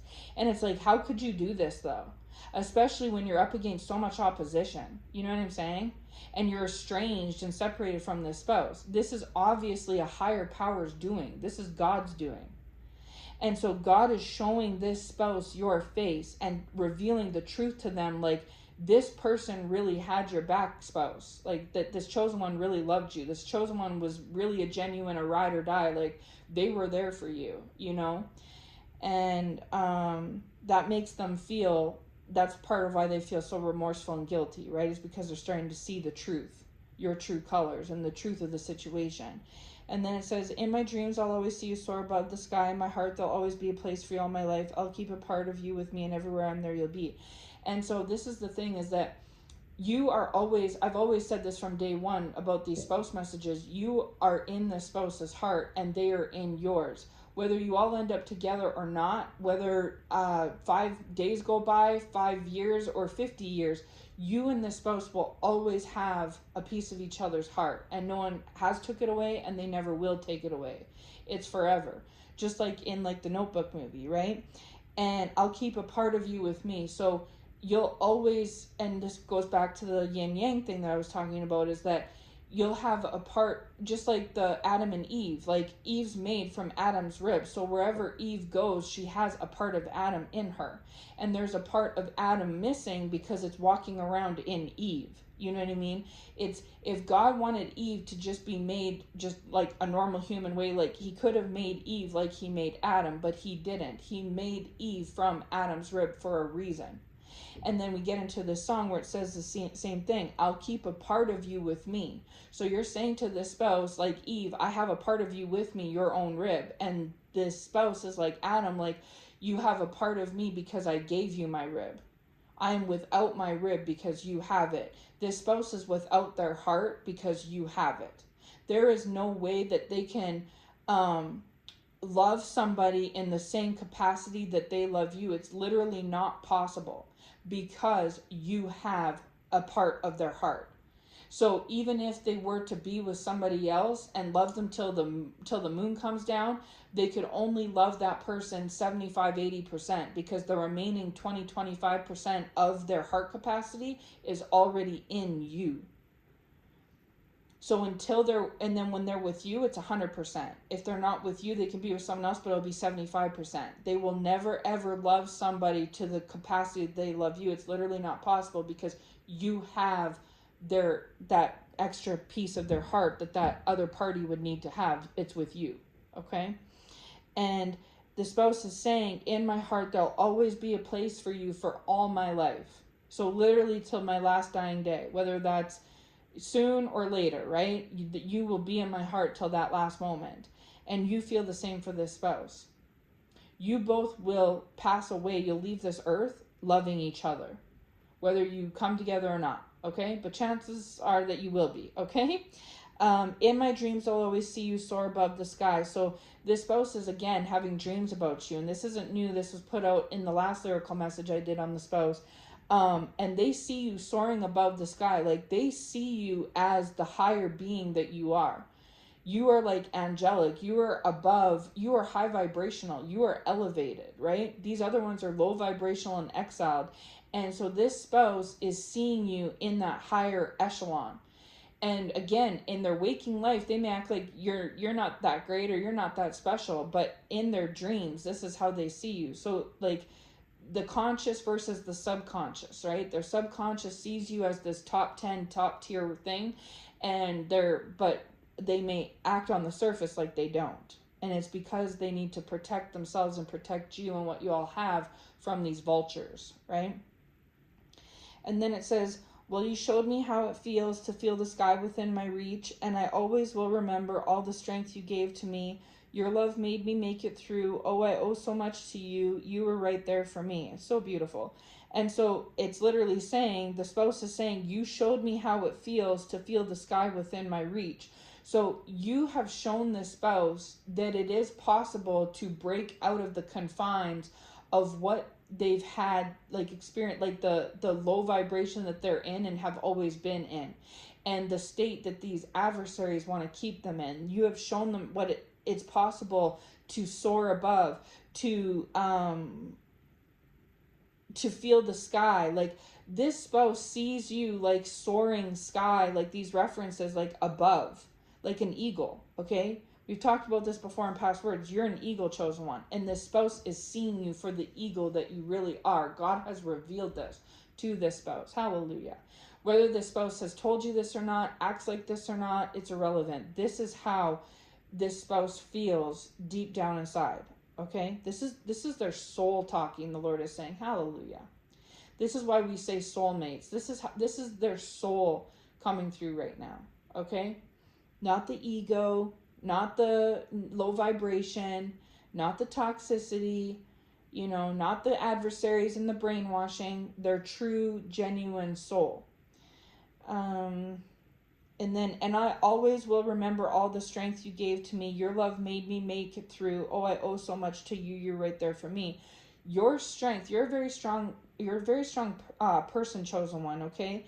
And you gave this spouse, you were literally weakened mentally, emotionally, spiritually, physically, because you lended off your strength to this spouse to get through these vulture attacks.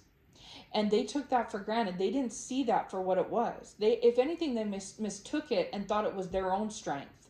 Or these adversaries came along and tried to lie to them like these counterfeits and make it like they did that for them, right? Like I said in the password where I said that you unlocked doors for this spouse that no one else could unlock. They tried to take credit for that and make it like they were doing for this spouse what you did. And maybe that worked for a little bit of time, but the spouse is now seeing that your love helped them make it through, and that your strength gave, it was your love and your strength that got them through those hard times and tough times. It was not their own strength. It was not these adversaries' strength. It was yours, okay? And because of that, they feel like they owe so much to you because you were there for them. Even if you're not there for them today, even if these counterfeits are still trying to fill their ears with crap, they know and no one will ever make them change their mind because God has revealed it to them. This was an act of God. It's been revealed to them through the Lord that you were there for them. And it was you. You were the one. You're the one that soars above the sky today. You soared above the sky back then. It was your love, your strength. Okay? And then it repeats the chorus. Then it says, "'Cause I always saw in you my light, my strength, and I want to thank you now for all the ways that you were right there for me. You're right there for me always." And so again, reiterating it, but the spouse is saying, I always saw that you were my light and my strength. Like even though I gave you the wrong impression or others, or I tried to, lie to you or lie to others or lie to myself, my true soul essence is honestly saying, I always saw in you my light, my strength. I knew that, and I want to thank you now for all the ways that you're there for me, because like the spouse has been seeing, and again, this was the song message that the Lord gave me a week or two ago. So the spouse may have been even more in that vein then than they are now. But they were just feeling very grateful for you, grateful that they had you in their life, and that really if they never even had you again, which they want to, but if for some reason they can't, they were feeling grateful and blessed for what they did have of you, and they're starting to see things, and we're seeing things and are seeing things from the real point of view, not skewed, not messed up, not under some sort of, facade of drug or alcohol, but of the truth, and the Lord has revealed this to them, okay? And so there's no denying it, you know what I mean? And I've said this so many times, once you see something, you can't unsee it. And so the spouse has seen things about you that, whether something comes of it or not, which it will, but even if it didn't, this spouse can't unsee what they've seen. They can't unfeel what they feel. They can't unknow what they know. It's already been revealed to them supernaturally, not through your lips, not through these counterfeits' lips, through the Lord. And once the Lord gives us that divine epiphany, we know, we know what we know, right? And so the Lord has already revealed this to the spouse, and the spouse has always been aware of this, but they had to put that feelings and that heart space on the back burner for so long. Remember that even though this may have came across their table a year or two ago, they couldn't entertain it, at least not properly, because they were in toxicity. And as we know, the Lord doesn't bless mess. And so they weren't in a proper position to receive this appropriately and accurately back then. And so the Lord has taken 2025 in this separation and used it as a benefit for the spouse to work through their heart space, so that now when they're more heart-centered than ever before, the Lord can say, okay, now I can reveal to you who this chosen one is.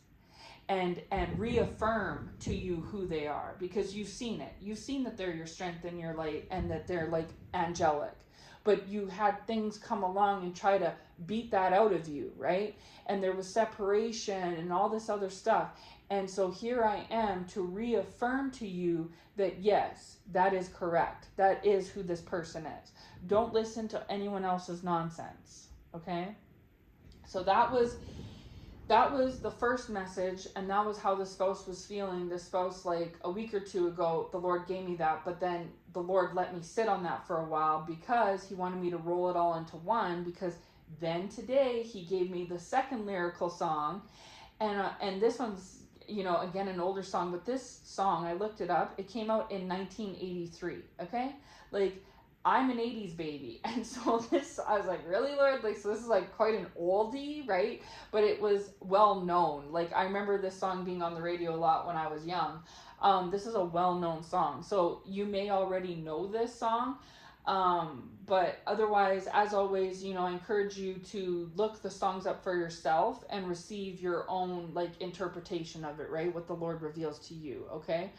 But so that the first song was There You'll Be by Faith Hill, and then this second song is Islands in the Stream by Dolly Parton and Kenny Rogers. And it has to be that version specifically because that's the only one that I know of like that version. The original is the only one I know of this song. But when I looked it up, there was a bunch of other covers, like where it had been covered. But the Lord had me then I don't think there's a music video for this song, but there was like a YouTube video of like the lyrics, right? And I seen where it starts out, because it's a duet, right? And the Lord said that in and of itself is symbolic because it's the two of you all. So the There You'll Be was the spouse on their own a week or two ago looking at you and seeing you in this like blessed, grateful way, and seeing your true colors for who you really are and what you really mean to them and what you really represented in their life, right? But then we fast forward to today where this Islands in the Stream, it's a duet of her and him, and that's relevant that it wasn't a cover or anything because it's literally, it starts out with the guy singing and then Dolly the girl comes in and then they sing the chorus together. So the Lord was showing to me that this is symbolic of the union, okay?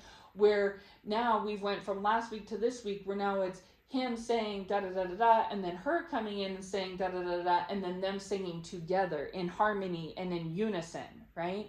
And so the Lord was saying that is relevant because this part now, this second part, this lyrical message is in regards to you to the spouse and the spouse to you. So not just one-sided, like how the spouse was viewing you, like the first one, but now how you all are viewing each other. And once I get into the lyrics, you'll see what I mean, but how it gets into unison, where it's not just him singing the whole song or her just singing the whole song.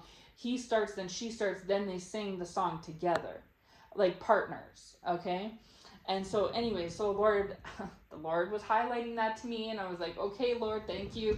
And so it starts out with the guy singing the first bit, like the first verse, okay? And then she comes in and sings the second verse, and then they sing the chorus together.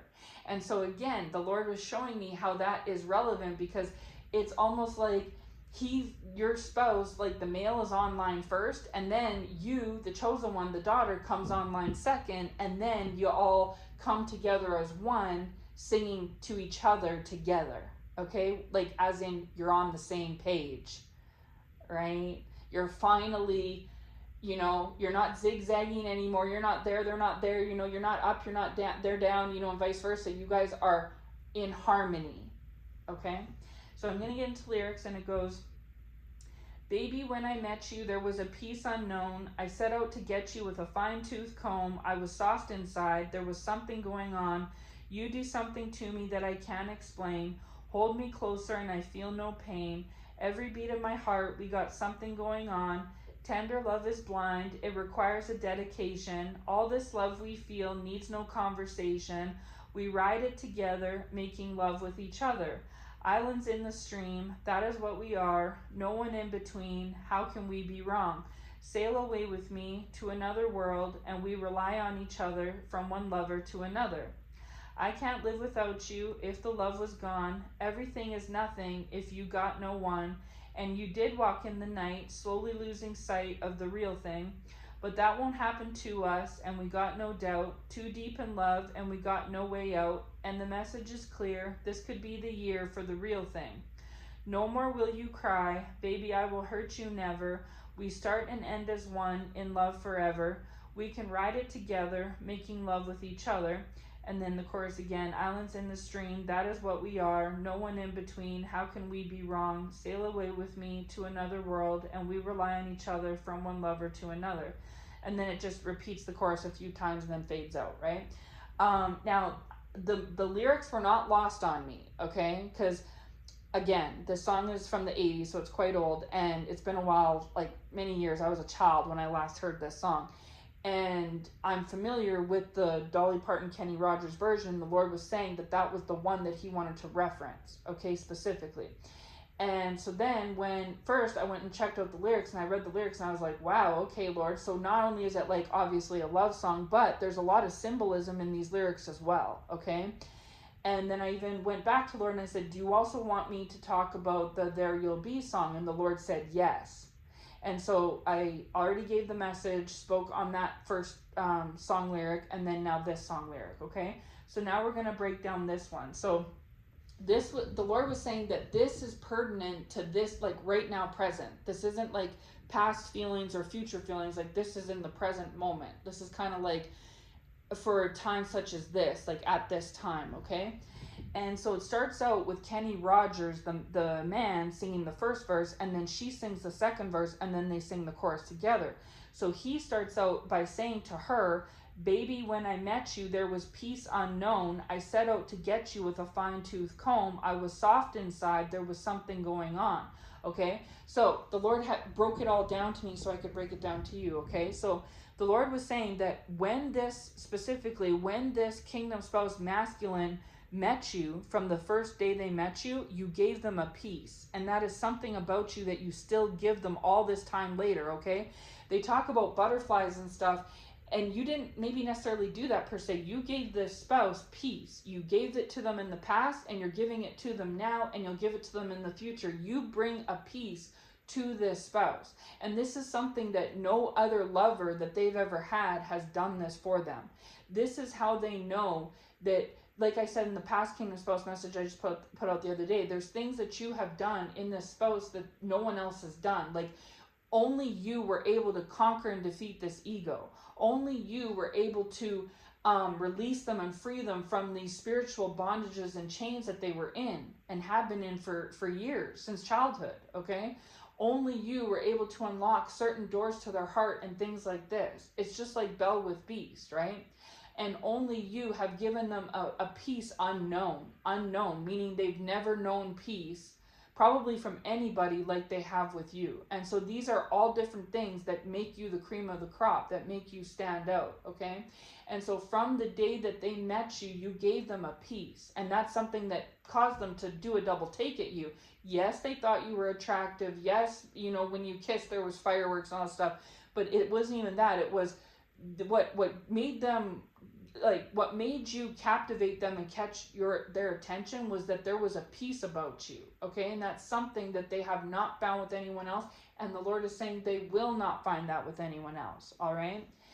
And then it says, I set out to get you with a fine-tooth comb. I was soft inside. There was something going on. So this has two different meanings the Lord was showing me, is that after they met you, now take it as it resonates, but what it's saying here is this spouse may have pursued you right after they had met you. Like they couldn't get you, they couldn't shake you out of their head. They knew there was something different, and whether they labeled it peace or not, they knew it was a feeling like that, right? And so then they tried to like get you, like they set out to pursue you, okay? And they were going to do whatever it took to get you at that time, right? But he's then saying, I was soft inside. There was something going on. So two things is that the spouse was soft towards you, and there was something going on in their heart for you. Like their heart was stirring.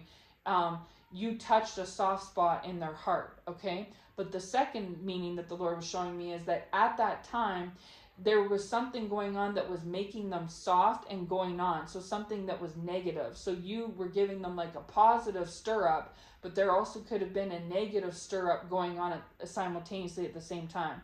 So maybe it was just bad timing, right? And that may have been something that is usual for you and the spouse is bad timing, right? Because it all has to be in divine timing. So when they met you from the first day, there was a piece from you and they wanted to pursue you by any means necessary. Even if it took little fine details, they were going to do it, okay? But they were soft and then like green, almost like a little child. They needed to grow and mature and develop, which is where they're at now, right? And there was something going on either in their personal life that it was just bad timing, okay?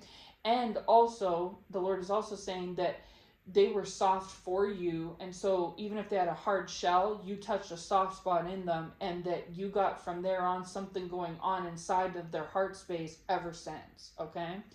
And then she comes on, Dolly's part, and then she says, you do something to me that I can't explain. Hold me closer and I feel no pain. Every beat of my heart, we got something going on. So this is a dual message. Like you both are feeling these lyrics for each other, but him to you and you to him, but also like, you know what I'm saying, from each other's side as well, okay? So then you're saying to this spouse that this spouse does something to you that you can't explain, and when they've held you closer in the time that you all were together, you would feel no pain. So they would almost be like a healing balm to you, like soothe your wound, your pain, okay? Soothe your pain.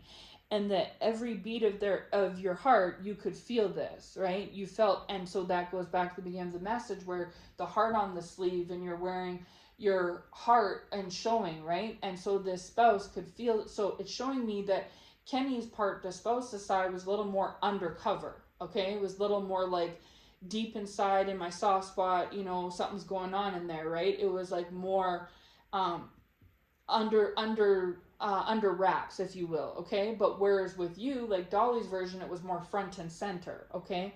And it's like every beat of my heart, when you hold me closer, I feel no pain. Like it's so very expressive and out there, okay? Then they get together on the next verse and say, tender love is blind. It requires a dedication. All this love we feel needs no conversation. We ride it together, making love with each other, right? And so this is them singing this part together to each other. And so they're both saying tender love is blind. It requires a dedication. And so when you're in love like this and it's so tender, you can be blind to certain other things, right? It can skew your vision a little bit, whether that's spiritually or physically or both, okay? And so you could have, it keeps saying to me that it wasn't time, okay? Like the timing wasn't there, right? There was blindness going on in your life and theirs to other things, that it just was too green, too new, too fresh at the time for maybe you or the spouse or both of you, right? And that it requires a dedication. And at the time, you all couldn't devote the dedication to each other and to this thing that was going on and starting up and stirring up that you maybe could in your later years, right? And all this love we feel needs no conversation. And so whether you and the spouse make conversation and talk or not is irrelevant. They consistently have these feelings for you and you for the spouse. And that's what these adversaries and counterfeits on your end and the spouses don't understand, is that they think that if they can squash the communication, the conversation, and make it so that you're not, conversing with the spouse or them not with you, that it's going to ruin or detriment or squash this love. And that's not it, though, is that this love is so tender and it's blind to other things, and it's so dedicated, and it brings this peace and this soothing balm for pain and all these different wonderful things, that even no conversation isn't going to change anything, right? No amount of conversation or whether y'all converse or not, it's not going to change anything. Separation is not going to change anything, okay? Then it says we ride it together, making love with each other. So even when you all are separated and distant, you're still riding this love together. They still love you, and like the earlier song said, You have a part of their heart and they have a part of yours. And so even when you all don't talk and you don't spend time together and you're distant, they're still in love with you and still you with them. It doesn't change it, right? And so you still ride it together. So when they're away from you, they ride it. When you're away from them, you ride it. When you all come together, you ride it together, right? So either way, whether you all are together or not, there's still a unity, right? And then making love with each other. So obviously you and your spouse probably have made love in the past, and or when this union comes, you'll be making love again, right? And that when you all do that, that is when this love and this dedication and this peace and all these like wonderful positive feelings start to stir up and come around, right? Like when you all come together physically, the feelings and the connection comes together spiritually as a result. Okay, then it gets into the chorus. Islands in the stream, that is what we are, no one in between. How can we be wrong? Sail away with me to another world, and we rely on each other from one lover to another. Okay, so you and the spouse are like islands in the stream, and the Lord was giving me a visual of one island on the right hand side and one island on the left hand side, and then a stream in the middle, right? And so the middle is the stream is like representative of the holy waters of the Lord, and how you need that triple braided cord, right? You, your spouse, and the Lord in the middle. And so you are an island of your own, like kind of maybe isolated into yourself. You're like a one-man band, and the spouse is an island of their own, isolated or whatnot too, as like a one-man band. And you both are like, you're like your own thing, okay? But you may be separated, but you are connected by this stream in the middle that flows to you and flows to the spouse, and that stream is representative of the Lord. Okay, so there's that triple braided cord reference, right? You, the spouse, and the Lord. And no one in between. So it reiterates that by saying, islands in the stream, that is what we are, no one in between. So there's nothing or no one in between these two islands other than this stream, and this stream is representative of the Lord. And so the only thing that's coming between you and this spouse is the Lord. There's nothing else, okay? So the Lord has divided you all, and the Lord is also uniting you all. There is no person on your end or theirs or anywhere in the universe that has the power ability to distance y'all or bring y'all together, okay? No one in between. How can we be wrong? And so this is the thing is, you like, how can this be, like, how are you wrong? How is the spouse wrong when I just set up the imagery? Like, how are you, like, do you know what I'm saying? Where's the wrong in this? Like, on the emotions on your end or their end, like, with all this peace and this dedication, this tenderness, and there's no one in between you all, then like, how are they wrong to feel love for you or want to be with you, or you with this spouse? Right? People tried to make this spouse think, or you think that you were wrong to love this spouse, or them to love you or want to be with you or be together or whatever. You're wrong, you're wrong, you're wrong, and try to beat it all out of y'all. But yet here we are today in November 2025, and you all are like islands in a stream, coming together closer. You might be further apart now than ever before, but technically in the Lord's eyes, y'all are closer together than ever before, because you have become more aligned with yourselves and each other and the Lord than you were last month, a year ago, 6 months ago, a week ago, whatever it is, okay? This is why the Lord gave me this song today and not last month or last week, today. Because this is where you all are at now moving forward, because we're embarking and getting closer to 2026, right? And so sail away with me to another world, and we rely on each other from one lover to another. And that was like the part that really hit me. Sail away with me to another world, okay?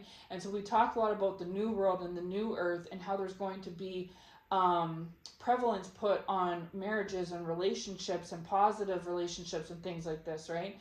And so you and this spouse are going to sail on this stream. You're going to leave your island, they're going to leave yours, and you all are going to sail on this proverbial boat together on this stream of holy water as one, in union towards the future, right? The sunset, on Jesus' stream, okay? The stream of Jesus' holy water.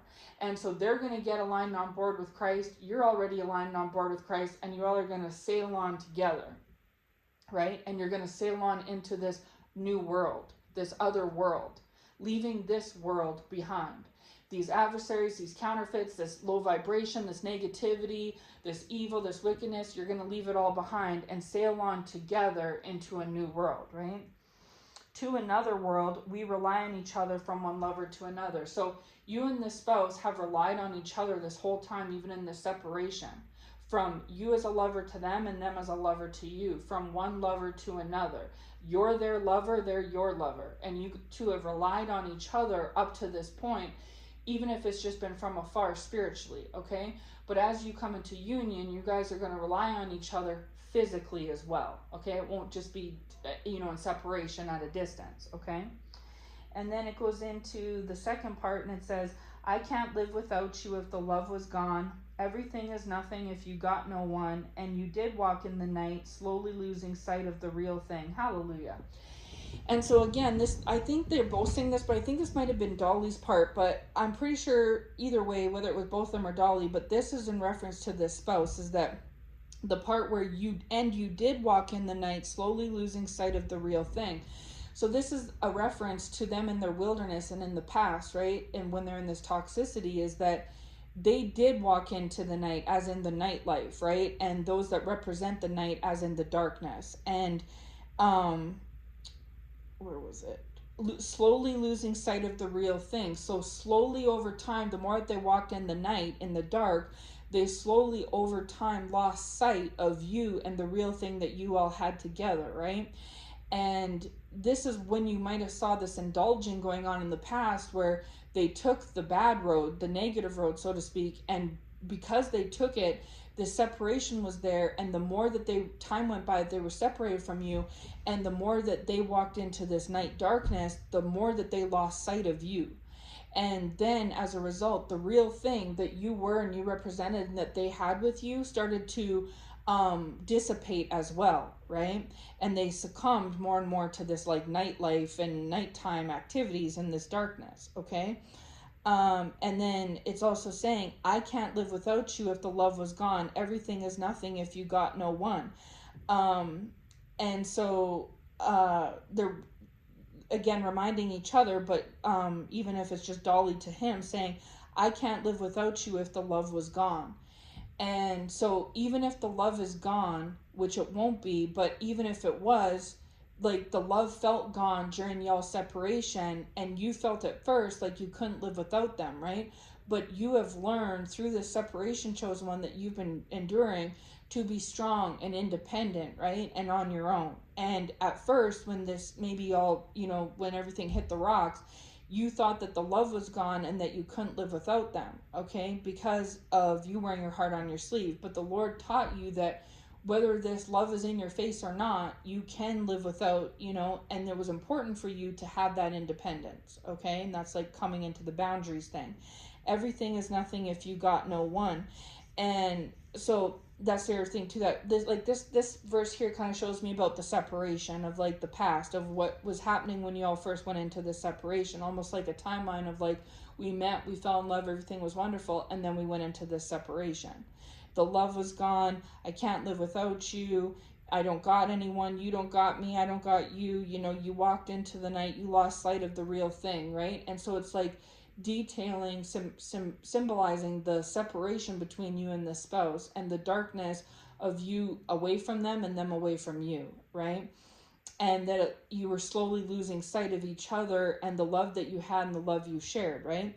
But then it gets to the next verse and it says, but that won't happen to us, and we got no doubt, too deep in love, and we got no way out, and the message is clear, this could be the year for the real thing. And that's another verse that stuck out, as the sentence and line saying, this could be the year for the real thing. And so you are hopeful moving into 2026, and so is the spouse, that this could be y'all's year for the real thing. Like maybe this year could really be, maybe we could actually do this, right? And the other years in the past were maybe false starts, but this year could actually be the year for the real thing. Maybe this time it could really be what it's supposed to be, right? And it's saying, but that won't happen to us, and we got no doubt. And so this is the thing, is you all are starting to see the truth about each other, And that is causing y'all to stop with the doubts, right? The doubts and the pessimism and things like that. They were doubting you, you were doubting them.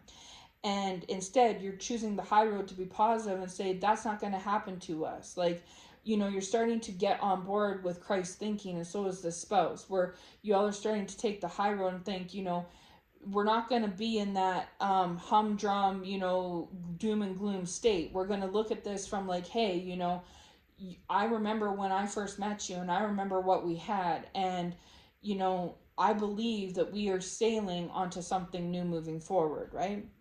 And then it says, and the message is clear. And so right there is like clearing up any doubts. There's that clarity that I was speaking about earlier. The message is clear.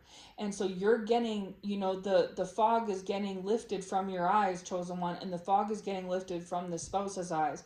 And it's becoming clear to them, who you are and what to do and what could be of you all in the future. And same with you, okay? And so this is what one of the things that union requires for union is getting on the same page. And so when you're on one page and they're on another, how can you have union? That's why hallelujah, the Lord is saying the scripture that says, how can two walk together unless they agree, right? That's why that scripture says that, is because no matter, not even partnerships, even friendships, even with your children, you don't want your child to go out and they want to go out. Well, there's going to be a fight that's going to ensue because they want to go out and you don't want them to. Y'all are on two different pages, right?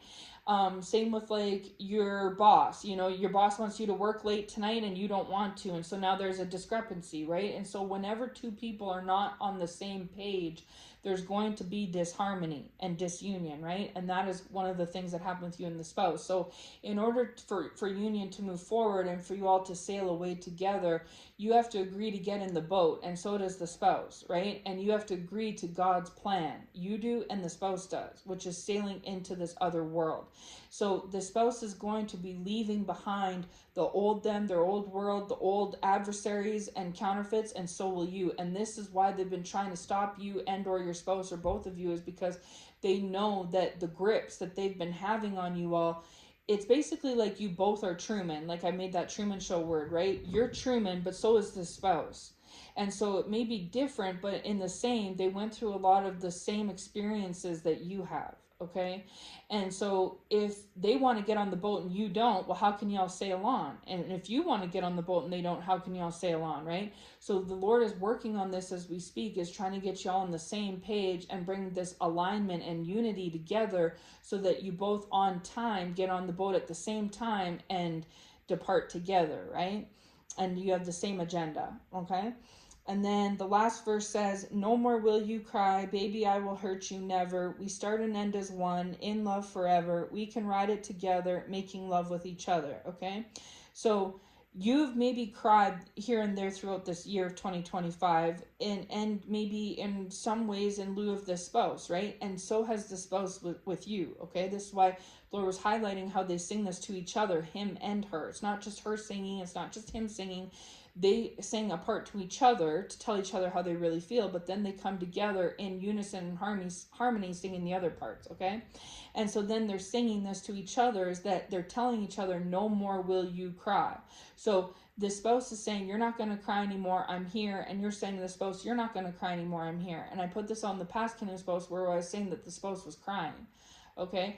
And so this may be a whole new thing, and maybe even new to the spouse, is because every human cries sometimes. They probably cried, here and there, but they were so used to keeping their heart on the back burner that this crying was probably few and far between, and it wasn't expressive, right? And now that the heart is on board, coming out of retirement, like this this spouse is I was going to say hiatus and spouse at the same time. This spouse is bringing this heart from hiatus, okay, from temporary retirement, a temporary hiatus. That's what I was trying to say. This spouse is bringing their heart from retirement and hiatus back front and center, okay? And so then it's saying, baby, I will hurt you never. And so the spouse is affirming to you that they're not going to hurt you ever. And you're saying the same thing to the spouse, that you're not going to hurt them. we start and end as one in love forever. And so this is the thing, is union makes you all one, okay? You become one flesh. It's just like with Adam giving Eve his rib, they become one, okay? And so we start and end as one. So when you all start, as soon as y'all met, right, that was like when you came online to be one, and now you're going to come into unity and finally come full circle and end as one on the same page, right? And so you're going to start this mission on the same page, and you're going to leave the earth on the same page, okay? You're going to start and end as one in love forever. And so it's like forever, like once this happens, it's a permanent forever thing, and these adversaries and counterfeits know it. That's why they've been trying so hard. Like I said, thieves don't rob empty homes, right? So if there was nothing between the spouse to you and you to the spouse, and no union in the cards in the future, then why are these thieves trying so hard to rob it and steal it and ruin it and destroy it? And then it says, we can ride it together, making love with each other. So repeating it all one more time and saying, we can ride this together, this sailboat, this thing called life, this mission out, right? Making love with each other, right? And so the Lord was showing me making love is physical, right? Physical coming together sexually, but also making love. Like, you know, where when you are with the spouse, you're making emotional love, and when the spouse is with you, they're making emotional love, okay? You all are making sexual, physical love, but also emotional, spiritual love, okay? It's on every facet, on every level, spiritually and physically, mentally, emotionally. And that's the thing, hallelujah. The Lord is saying it was supposed to come all cylinders, okay? You all need to get on the same page sexually. You need to get on the same page emotionally. You need to get on the same page mentally. You need to get on the same page spiritually, okay? You're believing in God, they're not, that's a problem. You know, they want to be sexual, you don't, that's a problem. They're all in their head and not in their heart, that's a problem. You're all in your heart, not in your head, that's a problem, you know? You all were like all just mixed matched, you know? And this is what these counterfeits sensed, and so they went and tried to you, but it didn't work so much on you, right? Because you know better. So they took advantage of the spouse and went to the spouse and tried to say, you all are mismatched, you aren't even on the same page, you don't have anything in common, you're like more mental and they're more emotional, and you're more sexual and they're not, and you're more that, you know what I mean? Like this, what they tried to do was like highlight and accentuate the differences. And the Lord's like, yes, I'm aware of these differences, and so are these ones, right? These spouses. But this is why I'm here as the stream in the middle, is because I am going to balance out this chosen one with this spouse and put them on the same page. I don't need all this human interaction, interference, and chatter. You know what I mean? I don't need all this. I know what I'm doing. I create islands. I create streams. You know, I know what I'm doing. And typically, an actual island is surrounded by water. You know what I'm saying? And so the Lord's like, yeah, I'm aware that this chosen one is like a certain island, and that the spouse is another island, that they're worlds apart because they're two different islands, but there's a stream in the middle. If the island was here and the island was there and it was dry, then maybe we'd have an issue. But there's not. There's a stream in the middle. This is why the song is called Islands in the Stream. So these islands aren't just out here willy-nilly. They're in the stream, and the stream is representative of me and my holy waters. That when I do anything, I mean, I even had Peter walking on water once. You know what I'm saying? Like, there's lots of things I can do with water.